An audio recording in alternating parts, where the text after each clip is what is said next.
Today's video, we're going to talk about who should not use Arabic gum, and here's why. Arabic gum is known as acacia gum or gum arabic. It's generally considered safe for consumption, and I've glorified it here on many of my videos here on the channel. However, there are certain individuals who may need to avoid or limit their intake of Arabic gum, and here's why. Firstly, allergies. Some individuals may be allergic to Arabic gum.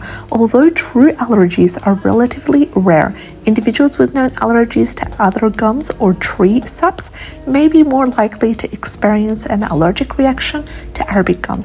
Symptoms of an allergic reaction include itching, hives, swelling, difficulty breathing, or digestive upsets.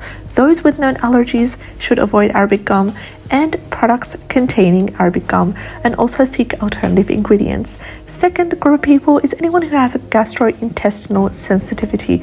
Arabic gum is a soluble fiber.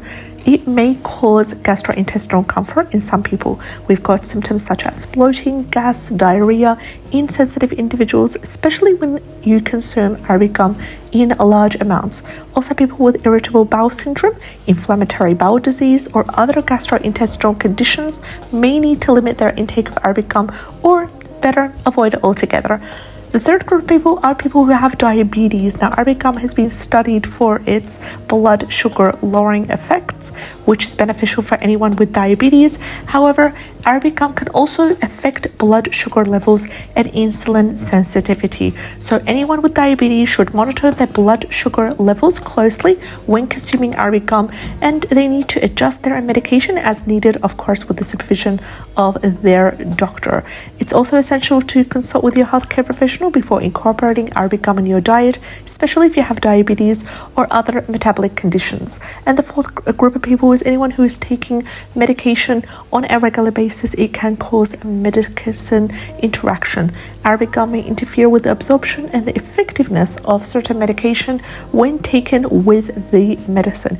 What it does is it can bind to medication in the digestive tract, and it can reduce their absorption into the bloodstream. Anyone who's taking medication should always consult with your doctor before using Arabic gum to determine if it is the right choice for you. And lastly, pregnant and breastfeeding moms. Now, Arabic gum is considered generally safe for consumption in small amounts, but there is limited research on its safety during both pregnancy and lactation.